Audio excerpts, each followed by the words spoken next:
नागपुरातील काँग्रेसचे आमदार विकास ठाकरे यांनी मुख्यमंत्र्यांना पत्र लिहून अंबाझरी उद्यान लवकरात लवकर नागरिकांसाठी सुरू करण्याची मागणी केली आहे। विकास ठाकरे यांनी गडकरी आणि फडणवीस यांनाही पत्र लिहिलं आहे। याच पत्रात डॉक्टर बाबासाहेब आंबेडकर स्मारकाचं काम सुरू करण्यात यावं, तसंच या उद्यानाच्या उद्घाटनासाठी आणि विकासासाठी राज्य सरकारनं खासगी कंपनीसोबत केलेला करार रद्द करण्याची मागणी देखील करण्यात आली आहे।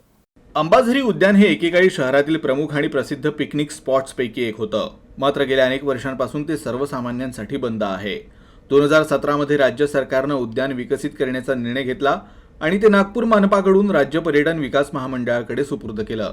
त्यानंतर पर्यटन मंडळानं उद्यानाच्या विकासासाठी गरुड एंटरटेनमेंट सोबत करार केला। मात्र डॉक्टर बाबासाहेब आंबेडकर सांस्कृतिक वास्तू पाडण्यात आल्यानं नागरिकांनी विरोध केला।